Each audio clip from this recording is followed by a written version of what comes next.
یہ کبھی نہ سوچنا کہ اللہ مجھے کیوں آزماتا ہے، بلکہ یہ سوچنا اللہ انہیں کو آزماتا ہے جن سے وہ محبت کرتا ہے۔ دنیا میں رہ کر صرف دنیاوی زندگی بسر کرنا جانوروں کا طریقہ ہے۔ انسان کا مقام یہ ہے کہ دنیا میں رہ کر آخرت کی زندگی بسر کرے۔ قرآن کہتا ہے، اور ہر کام کا ایک وقت مقرر ہے، جو تم چاہتے ہو وہ ضرور ملے گا، لیکن وقت پر۔ رسول اللہ صلی اللہ علیہ وسلم نے فرمایا، جب تک تم میں سے کوئی شخص دعا کرے تو طاعت کے ساتھ دعا کرے، اور یہ نہ کہے اے اللہ اگر تو چاہے تو مجھے دے دے، کیونکہ اللہ کو مجبور کرنے والا کوئی نہیں ہے۔ کسی کو بد دعا دینی ہی ہو تو کہو خدا تمہارے دل میں ایسے انسان کی محبت ڈالے جو تمہاری پرواہ نہ کرتا ہو۔ اپنے دشمنوں کی چالوں سے پریشان نہ ہوا کر، بے شک تمہارا رب سب سے بہترین چال چلنے والا ہے۔ ہمیشہ بولنا نہیں پڑتا، تمہارے آنسو بھی اللہ سے باتیں کرتے ہیں۔ اللہ تمہارے ساتھ ہے، اللہ تمہارے دکھ درد جانتا ہے، اللہ تمہیں سن رہا ہے، اللہ تمہیں دیکھ رہا ہے، اللہ تم سے محبت کرتا ہے۔ زندگی میں اکثر مقامات پر میں نے جانا کہ میرے ساتھ اللہ کے سوا کوئی نہیں ہے، اور تبھی مجھے اندازہ ہوا کہ صرف اللہ کا ہونا کس قدر بہتر ہے۔ دیکھو تم درد کا سجدہ زمین پر کرتے ہو اور تمہاری صدا ساتویں آسمان تک جاتی ہے۔ جن گھروں میں عورتیں خاموش اور مرد فیصلے کرتے ہیں، ان گھروں میں برکتیں راج کرتی ہیں۔ کوئی صاف دل سے آپ سے جڑا ہے تو اسے یہ احساس مت دلائیں کہ اس نے غلطی کر لی۔ اپنے بارے میں برا مت سوچے، ورنہ جن لوگوں نے اس کا ٹھیکہ لیا ہوا ہے ان کا روزگار چھن جائے گا۔ فجر اور تہجد خاموش نمازیں ہیں، ان میں بہائے گئے آنسو کی پکار صرف اللہ دیکھتا اور سنتا ہے۔ تبھی تو ان میں مانگی گئی دعائیں اثر رکھتی ہے، تبھی تو ان کو ادا کرنے کے بعد انسان کا دل سکون سے بھر جاتا ہے۔ کبھی دیکھا ہے کہ کسی ماں نے اپنے بچے کو گپ اندھیرے میں چھوڑ دیا ہو؟ کبھی نہیں نا۔ تو پھر وہ اللہ ہے جس کی رحمت کی کوئی حد نہیں، وہ کیسے تمہیں چھوڑ سکتا ہے؟ تو پھر اس وحدہ لا شریک لہ پر یقین رکھو۔ نرم دل لوگ جلدی رو پڑتے ہیں، جلدی روٹھ جاتے ہیں، جلدی مان بھی جاتے ہیں۔ سنا ہے اللہ کو ایسے لوگ پسند ہیں۔ عورت کی عزت کرو اس لیے نہیں کہ وہ عورت ہے، بلکہ یہ ثابت کرنے کے لیے کہ آپ کی تربیت ایک اچھی معنی کی ہے۔ اللہ سے اپنا رشتہ اتنا مضبوط کرو کہ تمہیں کسی کے سہارے کی طلب ختم ہو جائے۔ حضرت خدیجہ رضی اللہ عنہا نے فرمایا، عورت کے لیے بہترین زیور پردہ ہے، اور پردہ دار عورتیں جنت میں میری بیٹی فاطمہ رضی اللہ عنہا کے ساتھ ہوں گی۔ تہجد کی دعائیں جب نصیب کی روبرو آ کر کھڑی ہو جاتی ہے تب کچھ بھی ناممکن نہیں رہتا، تب چار سکون کی صدائیں گونجتی ہے۔ تہجد کا خاموش سجدہ اور زار زار بہتے ہوئے آنسو اللہ کبھی ضائع نہیں کرتا۔ زندگی کے کچھ درد ایسے ہوتے ہیں جو جینے نہیں دیتے، اور کچھ فرض ایسے ہوتے ہیں جو مرنے نہیں دیتے، اسی کا نام زندگی ہے۔ انسان کبھی بھی دو چہرے نہیں بھولتے، ایک جو مشکل میں ساتھ دے، دوسرا جو مشکل میں چھوڑ جائے۔ آپ کتنے ٹوٹے ہوئے ہیں یہ کوئی بڑی بات نہیں، آپ نے خود کو کتنا سنبھالا ہوا ہے یہ بڑی بات ہے۔ اگر آپ کامیاب ہونا چاہتے ہیں تو اپنی زندگی کا ایک لمحہ بھی ضائع نہ ہونے دیں۔ کام سے غلطی، غلطی سے تجربہ، تجربے سے عقل، عقل سے خیال، اور خیال سے نئی چیزیں وجود میں آتی ہیں۔ درد آپ کو مضبوط بناتا ہے، خوف آپ کو بہادر بناتا ہے، اور دل کا ٹوٹنا آپ کو عقل مند بناتا ہے۔ ہر چیز کا صدقہ ہوتا ہے، اور عقل کا صدقہ یہ ہے کہ جاہل کی بات سن کر برداشت کی جائے۔ ضمیر کی عدالت میں جاتے رہا کیجیے، وہاں فیصلے سچے ہوتے ہیں۔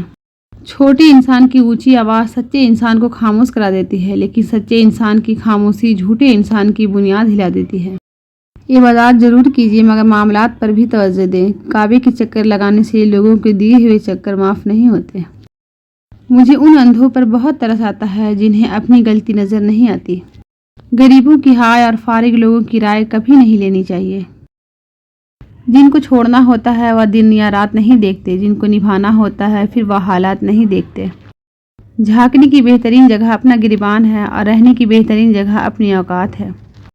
دنیا تعلیم یافتہ لوگوں سے بھر گئی مگر انسانیت سے خالی ہو گئی۔ پہلے دو لوگ لڑتے تھے تو تیسرا صلح کراتا تھا، مگر اب تیسرا ویڈیو بناتا ہے۔ موجودہ حالات میں کبھی کسی سے بحث نہ کرے۔ اگر کوئی کہے کہ ہاتھی اڑتا ہے تو اس کو بتائیں کہ آج صبح ہمارے گھر کی تار پہ بیٹھا تھا۔ لمبا دھاگا اور لمبی زبان ہمیشہ الجھ جاتی ہے، اس لیے دھاگا لپیٹ کر اور زبان سمیٹ کر رکھیں۔ جو غلطی کر نہیں سکتا وہ فرشتہ، جو غلطی کر کے اس پر ڈٹ جائے وہ شیطان ہے، اور جو غلطی کے بعد توبہ کر لے وہ انسان ہے۔ کسی کے لیے سکھ ڈھونڈنے والے کی ذات پر سکون آسمان سے برستے ہیں۔ جن کنویں سے لوگ پانی پیتے رہے وہ کبھی نہیں سوکھتا، لوگ پانی پینا چھوڑ دے تو کنواں سوکھ جاتا ہے۔ یہ قدرت کا قانون ہے، یہ بڑے راز کی بات ہے۔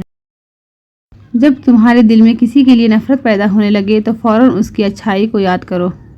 سیکھتا وہی ہے جو اپنی غلطی کو مان لے، ورنہ زندگی حماقتوں میں گزر جاتی ہے۔ جھوٹ بول کر جیتنے سے اچھا ہے تم سچ بول کر ہار جاؤ۔ بہت سی غلطیاں ہوئی زندگی میں، لیکن جو غلطیاں لوگوں کو پہچاننے میں ہوئے ان کا خمیازہ سب سے زیادہ بھگتنا پڑا۔ زندگی میں خوشیوں کا دار و مدار اس بات پر ہوتا ہے کہ آپ کتنا اچھا سوچ سکتے ہیں۔ اچھی سوچ اور بری سوچ آپ کے حالات کا تعین کرتی ہے۔ جو چیز اختیار سے باہر ہو اس کا فیصلہ وقت پر چھوڑ دو۔ انسان کا نقصان مال اور جان کا چلا جانا نہیں، بلکہ انسان کا سب سے بڑا نقصان کسی کی نظر سے گر جانا ہے۔ تمہارا ایک رب ہے پھر بھی تم اسے یاد نہیں کرتے، لیکن اس کے کتنے بندے ہیں پھر بھی وہ تمہیں نہیں بھولتا۔ اگر آپ کے اندر وہ آواز موجود ہے جو پکار پکار کر آپ کو بتاتی ہے کہ یہ چیز حلال ہے اور یہ چیز حرام ہے، تو اللہ کا شکر کرے کہ آپ کا دل ابھی زندہ ہے۔ تعلق رکھنا کوئی کمال نہیں، تعلق نبھانا بہت بڑا کمال ہوتا ہے۔ آج کے دور میں اگر جیب میں چھید ہو جائے تو سکے گرنے سے پہلے سگے گر جاتے ہیں۔ کردار ہی ایک ایسی کتاب ہے جسے اندھے اور جاہل بھی پڑھ سکتے ہیں۔ خیالات کی آمدنی کم ہو تو لفظوں کی فضول خرچی سے پرہیز کرے۔ مرد کا خاموش اور ثابت قدم رہنا 60 سال کی عبادت سے بہتر ہے۔ مت بھول اپنی موت کو، خدا کو، دوسرے کے قرضے کو، اپنے وعدے کو، ماں باپ کی نصیحت کو، زندگی کے صحیح مقصد کو، عزیز وقار کو، صلہ رحمی کو۔ کچھ لوگ میری زندگی میں خوشبو کی طرح ہے جو ہر روز محسوس تو ہوتے ہیں مگر دکھائی نہیں دیتے۔ خواہش کو جنون نہ بنائیے، زندگی میں بہت کچھ ہمارے لیے نہیں ہوتا۔ تکلیف، خوشی کا وقت بھی گزر جاتا ہے، دکھ کی گھڑی بھی، لیکن آپ کا استعمال کیا گیا ہو، آپ کو دھوکہ دیا گیا ہو، اس تکلیف سے نکلنے میں زمانے لگتے ہیں۔ زندگی میں بہت کم لوگ ایسے ملتے ہیں جو سچ میں آپ کے ساتھ مخلص ہو، ورنہ زیادہ تر لوگ دکھاوا کرتے ہیں۔ جب تم کسی میں کوئی عیب دیکھو تو اسے اپنے اندر تلاش کرو، اگر اسے اپنے اندر پاؤ تو اسے نکال دو، یہ اصلاح کی بہترین کوشش ہے۔ دنیا کی حقیقت یہ ہے کہ غم میں تنہا اور خوشیوں میں جمانا ساتھ ہوتا ہے۔ کسی نے برف سے پوچھا تم ہر وقت اتنی ٹھنڈی کیسے رہ لیتی ہو؟ برف نے بڑا اچھا جواب دیا، میرا ماضی بھی پانی اور مستقبل بھی پانی ہے، تو گرمی کس بات کی ہے؟ اسی طرح انسان کا ماضی بھی مٹی ہے اور مستقبل بھی مٹی ہے، تو پھر غرور کس بات کا ہے؟ انسان کو سب سے زیادہ محبوب اپنی جوانی ہوتی ہے، بوڑھا تو شیر بھی شکار کرنا چھوڑ دیتا ہے۔ اللہ کی راہ میں آنا ہے تو ابھی سے خود کو بدلے۔ بڑھاپے میں مصلی اور تسبیح اٹھانے کا اگر پلان ہو تو کیا خبر بڑھاپا ہی نصیب نہ ہو۔ عورت کبھی سمجھ نہیں سکتی مرد تو اپنی پسندیدہ عورت کو چھونے والی ہواؤں کا بھی دشمن ہوتا ہے۔ سمجھدار بیوی وہ ہوتی ہے جو زندگی کے معاملات میں ہمیشہ خاوند کو بڑا بنا کر رکھے، کیونکہ خاوند کو اللہ نے مرتبہ میں بڑا بنایا ہے۔ جب انسان پر اچھا وقت آتا ہے تو وہ بھولنے والی چیزوں میں سب سے پہلے اپنی اوقات بھولتا ہے۔ پانی جسم کو پاکیزہ کرتا ہے، آنسو آنا کو، علم عقل کو پاکیزہ کرتا ہے، اور محبت روح کو پاکیزہ بنا دیتی ہے۔ دن میں رزق تلاش کرو اور رات میں اسے تلاش کرو جو تمہیں رزق دیتا ہے۔ کون کیا کرتا ہے، کیا کہتا ہے، کیا کھاتا ہے، کیا پیتا ہے، ان سب سے خود کو دور رکھو۔ اپنا جائزہ لو، خود سے ملاقات کرو، خود کو اچھائی پر مائل کرو، اپنے اندر کی خالی جگہوں کو پر کرنا سیکھو، خود کو بھی کبھی محسوس کر لیا کرو۔ کچھ رونقیں صرف خود سے بھی ہوتی ہے۔ زندگی جینے کے دو ہی راستے ہیں، بھول جاؤ انہیں جن کو معاف نہیں کر سکتے، اور معاف کر دو انہیں جن کو بھول نہیں سکتے۔ اپنی زندگی میں کچھ کرنے کا جذبہ رکھتے ہیں تو اس کے بارے میں پہلے سے لوگوں کو آگاہ نہیں کریں، بلکہ ہمیشہ کام ہو جانے کے بعد لوگوں کو بتائیں۔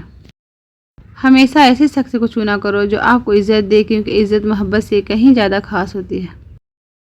اگر تم قرآن کو آنکھوں سے دیکھو گے تو الفاظ نظر آئیں گے، دماغ سے دیکھو گے تو علم نظر آئیں گے، دل سے دیکھو گے تو محبت نظر آئیں گے، اور اگر اپنی روح سے دیکھو گے تو تمہیں خدا نظر آئیں گے۔ الفاظ پرندے کی طرح ہوتے ہیں جو اونچی اڑان بھی دے سکتے اور نیچے بھی گرا سکتے۔ کون سے الفاظ کہاں استعمال کرنے، کیسے کرنے، کس طرح کرنے، کیوں کرنے اور کس کے لیے کرنے، چناؤ سوچ سمجھ کر کرنا چاہیے۔ غم کی زندگی میں سب سے بڑی اہمیت یہ ہے کہ غم دل کو بہت نرم کر دیتا ہے۔ اگر غم نہ ہوتے تو انسان پتھر ہی رہتا۔ پیپل کے پتوں جیسے نہ بنو جو وقت آنے پر سوکھ کر گر جاتے ہیں، بلکہ مہندی کے پتوں جیسے بنو جو خود کو پیسوا کر بھی دوسرے کی زندگی میں رنگ بھر جاتے ہیں۔ اللہ کو بہت پسند ہے جب تم دنیا سے نہیں اس سے مانگتے ہو، جب تم اپنی بے بسی کا رونا کائنات کے سامنے نہیں اس کے سامنے روتے ہو، جب تم سب ختم ہو جانے کے بعد بھی اس یقین کے ساتھ دعا کرتے ہو کہ اس کا سوا کوئی تمہیں کچھ نہیں دے سکتا۔ باپ کے بعد شوہر اللہ کی جانب سے عورت کے لیے چنا گیا مضبوط ترین سہارا ہے۔ اگر تم چاہتی ہو کہ تمہارا اولاد نیک ہو، خاوند سے ہمیشہ رزق حلال کا تقاضا کرنا۔ صبر وہ بھی ہوتا ہے جب آپ کا دل تو جلتا ہے لیکن آپ خاموش رہتے ہیں۔ دل میں اترنے کے لیے سیڑھیوں کی نہیں بلکہ اچھے الفاظ اور اچھے اخلاق کی ضرورت ہوتی ہے۔ جو عورت شوہر کی مرضی کے بجائے اپنے مائکے کی مرضی کے مطابق چلے وہ اپنا گھر جلد برباد کر دیتی ہے۔ جب اللہ تعالیٰ کسی بندے کی روح کسی علاقے میں قبض کرنا چاہے تو اس علاقے میں اس کے لیے کوئی ضرورت پیدا کر دیتا ہے۔ جو عورت اپنے بچے کے رونے کی وجہ سے سو نہ سکے اس کو 70 غلام آزاد کرنے کا ثواب ملتا ہے۔ نبی کریم صلی اللہ علیہ وسلم نے فرمایا کہ تم قیامت کے دن اللہ کے ہاں اس شخص کو سب سے بدتر پاؤ گے جو کچھ لوگوں کے سامنے ایک رخ سے آتا ہے اور دوسرے کے سامنے دوسرے رخ سے جاتا ہے۔ اسلام کا کون سا کام بہتر ہے؟ آپ صلی اللہ علیہ وسلم نے فرمایا غریبوں مسکینوں کو کھانا کھلانا اور ہر مسلمان کو سلام کرنا، چاہے تو اسے پہچانتا ہو یا نہ پہچانتا ہو۔